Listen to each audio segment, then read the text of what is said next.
Hey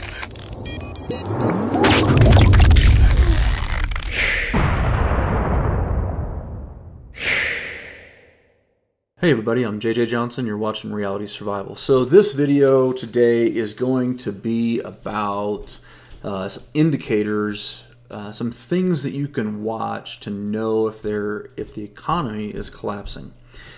This is a video that was requested by a viewer, so that's why I'm making it.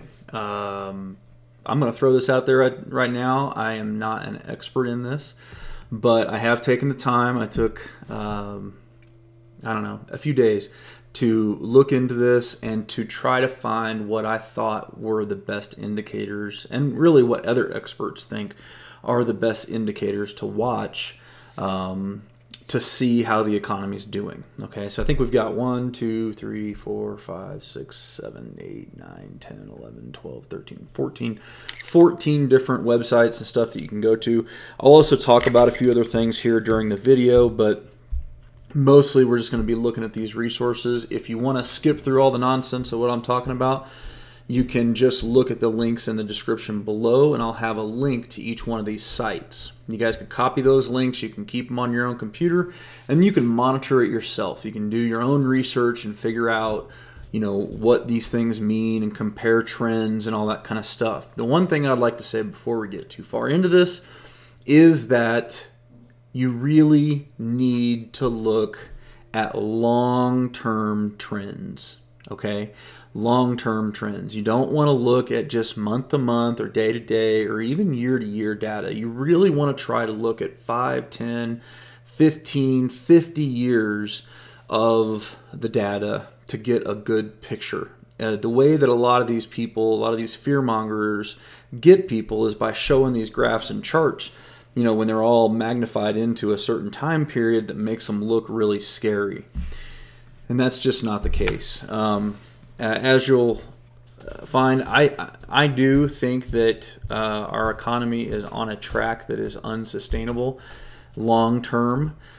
However, when you look at a lot of these things that I'm going to show you today, there are areas that are concerning, and there are some areas that look pretty good. So it's hard to say exactly. Anyway, I'm not going to try to explain all these things in depth. I'm just going to give you a real quick look, and then, like I said, the links will be in the description where you guys can take a look. So anyway, with that, let's go ahead and go to the first one, which is the labor force participation rate. This is the percentage of people that are actually working, you know, in the economy. The unemployment numbers are kind of misleading. These are something that you want to take a look at. Here is a paragraph that I want to read to you on this, because I think this is important to show what I'm talking about as far as overall trends.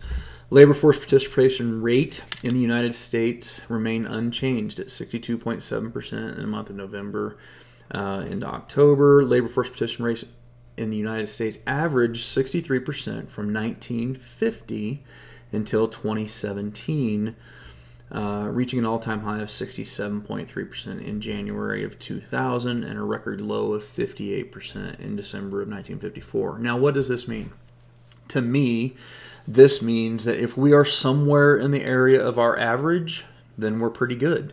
If we get lower than all-time lows, lower than 58%, that's probably concerning. You know, we should kind of keep an eye on that. Okay, next one is the Baltic dry. What happened here? I don't know why I can't open this up again. It's a pop-up from the site apparently. Let me try to get rid of it. Dang it. Anyway, it's the Baltic Dry Index Rate. You guys will be able to see this. It's the Bloomberg link down below. And the Baltic Dry Index Rate is essentially, I don't know if you can see the video or the graph here. Go away. But it's essentially a graph of how many goods are being shipped around the world. So it's kind of monitoring the amounts that are flowing. All right, let's go to the next one here.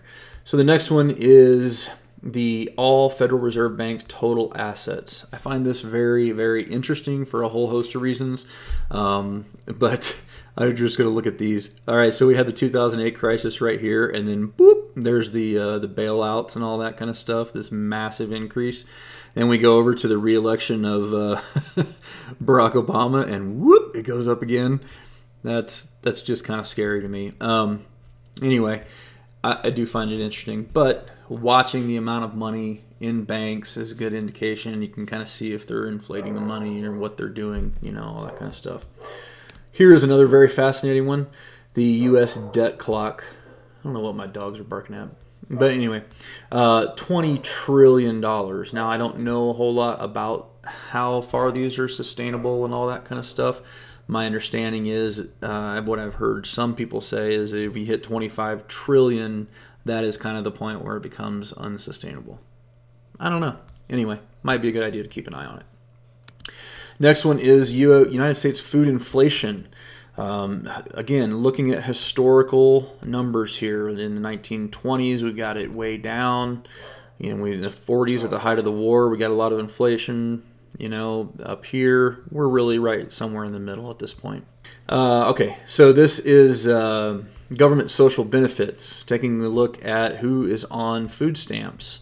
We can see when the program started in 1968-69, and it just continues to increase and increase until it reaches a height right in about 2013, and it's actually gone down a little bit now. So, you know, that's good.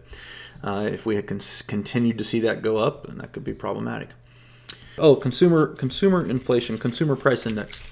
So this is the consumer price index. My understanding is it's kind of complicated, but essentially they basically take baskets of different goods and services and stuff like that, and they kind of rate where the inflation is, and they use the consumer price index to help determine inflation rate. Obviously, if we see inflation rates going through the roof, that could lead to hyperinflation, and that could be bad, but major deflation could also be problematic. So it's just something to keep an eye on. Okay, the next one is the number of new privately owned housing units, basically building permits, and what has been authorized. I find this very interesting too.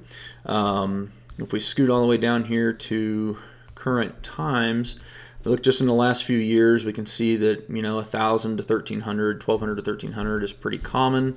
We go into when there's a crunch, the 2008 time period, and you can see when the crash happened right there, it just started dropping and dropping and dropping down into the 600s or so. So that's kind of a good indicator as well. The next one is, this is a place where you can look at all the major markets. The market, some people believe, is highly manipulated. I tend to believe that it's very possible that it could be. But watching major market trends, looking at big companies like GE, Caterpillar, John Deere, you know, these massive companies, and seeing how they're doing could be kind of an indicator, especially those companies that are more into construction like Caterpillar, stuff like that. Those are going to be kind of an overall indicator of the economy's health, that kind of thing. All right, the next one is personal savings rate. Again, looking at long-term trends, we see back here in the 70s, you know, we were up around the 12.5% to 15% rate. We look now, we're actually down around 2.5%, 2 to 2.5%. Even as far back as 2010, we were up around 5 to 7%, 5 to 6%, something like that. So our personal savings rate right now is pretty atrocious as a nation, and that is an indicator that things are going well, but it also means our resiliency to handle a crash or some kind of bad times is really low. So, okay, the next thing here is the United States gross federal debt compared to the gross domestic product, or the total amount of output that we have. If we look here, like, you know, this is probably right after the war, towards the end of the World War II kind of time frame. It was very, very high. That's the highest it's been since we've tracked it. And we're almost that high already, which is kind of crazy to me. 1980, it was fairly low. It got higher through the Reagan years, kind of flattened off in the Bush era, you know, and then kind of started taking back off up in the Clintons again. Or not Clintons, sorry, the Barack Obama and all that. Anyway, it's still on an uptrend. But again, looking at these things, broad term gives better perspective as to where we are. But we're not even really in the middle of any major war right now, and we can already see that we're getting up there a ways. So our gross domestic product, 100% of it is right here, and we're already higher than that. Anytime that you have more debt than you do that you're making, that's not sustainable long term. So that's concerning. But okay, let's see. This one here is the small business loans and lending. It's kind of complicated to look at, so I'm not going to try to even get into this pretty much, but monitoring the number of small business loans can be useful. The basic idea is that if the economy is going down, the number of small business loans will probably decrease as well, because people are not going to be willing to take a risk. So the next one is bankruptcy filings. And this one's only got like 4 or 5 years here, but you can see a trend where, you know, you're at 2013 you're over 1 million, and then in 2017 we're down to around 796,000. So, you know, that's kind of a good indicator, I guess. But you would expect to see those going up as the economy is going down. Okay, and the last one I've got for you today is, because I wanted to make this kind of a quick video, is just silver and gold prices, you know, precious metal prices. Again, look at the long-term picture of these. You can see gold has gotten all the way up to $40-some or whatever an ounce. Man, that would have been a great time to sell. And now I think we're around $16, $17, something along those lines. So traditionally a little higher than we had been historically. But, you know, the general rule with precious metals is that as the economy goes down, precious metals will go up. That's you know, I don't know that necessarily always holds true. You can see in 2008 it did go high, but then it dipped right after that and then went up at the end of 2011 as well. So some people believe that the gold and silver markets are being manipulated pretty heavy as well, and there was some evidence of that with Deutsche Bank and some of the other European banks a little while back.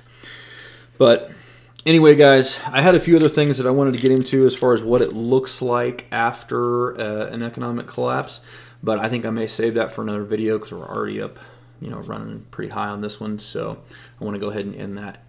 Like I said, I would love to know what you guys think the top indicators are for watching, you know, to see trends and stuff like that. What should we be watching? Put some of those down in the comments below for what you guys think is the best things to watch. I think this is probably going to give you a fairly good broad picture of it.